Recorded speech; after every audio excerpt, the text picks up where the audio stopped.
I've been told many times that it's never a good idea to begin a presentation with an apology, but I have to do that in this case because I'm about to revisit some perhaps ancient history with some stories that some of you may have heard before, but it's so significant I think it merits it. It was October 28th, 2012. It was about 5:30 in the afternoon, and I was sitting in our emergency response control center. And for the prior 3 days, I'd heard more than I ever wanted to hear about European models and American models. These are computer models. And which would be right and which would be wrong. And about that time, I looked at our head of utility operations and I said, well, Ralph, yes, his name is Ralph, I wasn't talking to myself. So it looks like we dodged another bullet. And he said, yeah, weather forecasters, that's what I want to be in my next life. And about an hour later, never had I been so wrong. 90% of our customers without electricity, and Superstorm Sandy had become a reality. So the next 2 weeks were quite interesting for us in utility operations. The next day, Tom Kuhn at EEI had facilitated a conversation with several of my colleague CEOs and the President of the United States. It's a conversation that the President will never remember, but it's one I'll never forget. He wanted to know when we would have Newark Airport back online, whether or not the oil refining industry in northern New Jersey would be able to produce refined products, gasoline for automobiles, et cetera, et cetera. The next 2 weeks were spent in daily conversations either with Ernie Moniz or his Deputy Secretary, Dan Poneman. Every day was a phone conversation with Governor Chris Christie. One of the more poignant conversations took place 3 days after Superstorm Sandy had hit. Same Ralph, sitting in the control room with me, had his cell phone go off and it read that it was coming from an area hospital, and he was concerned that an employee may have been injured.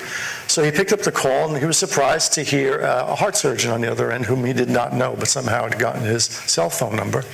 And the heart surgeon said, well, I've been reading and hearing in the newspapers that you're overwhelmed and I know that you're trying to restore critical loads. Well, we're a hospital and we're still on backup power, and I have 2 open heart surgeries scheduled today. Can you get us back?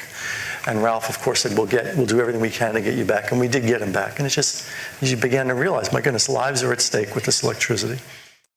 The moral of the story is simple. From the President of the United States to the Secretary of Energy to the Governor of New Jersey to that heart surgeon to that parent, they were in equal degree of concern and duress over electricity. And they felt that. Now, maybe it's because in one case it was within 24 hours, another case was within 2 weeks.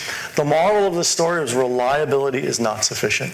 And a key driver of the future is what we now call resiliency. It's not okay to make sure it's not enough to keep the lights on in weather like we have today. We need to keep the lights on in massive snowstorms, in massive hurricanes, and in massive superstorms, as we call them. So these two trends both come with a price tag. Greater resiliency and less of an environmental impact both have a price tag. And that price tag is something that people will willingly pay if they recognize the value in the product or service that they're acquiring. When do people notice our product and service? When they don't have it. They're not in a very cheerful mood when they don't have it, whether it's that surgeon or that stay-at-home parent. So how do you get people to pay for something when they only recognize the value of it when they're mad at you for not delivering it? And the answer is that is not easy to do, which is why I think a conference like today's is so important, because the solution has to reside in technology. It has to reside with the innovators who will follow us here to speak with you and the innovators who are here at this event. Because when I look across at so many other industries, whether that industry is health sciences, whether that industry is information sciences, or even within our own, when I look at the cost of solar panels or the heat rate of a combined cycle gas turbine that Siemens or Siemens may be building, the progress that we see in technology is the only way we can deliver this same service with a lower environmental impact, more reliably, and with at least controls on the growth in costs. The vision that I have for the future for our company is a very simple one. It's one in which our customers use less electricity and natural gas to achieve the same outcomes that they want to achieve today, whether that's comfort or economic output, or they use the same amount to achieve higher levels of outcomes. But energy efficiency cannot be the only solution. No matter how efficient, there has to be a supply. That supply needs to be clean. Lastly, we have to invest in the grid in a way to make sure that once we've right-sized the amount of energy that people need, and once we've optimized the environmental impact of that energy, then the delivery system is flawless.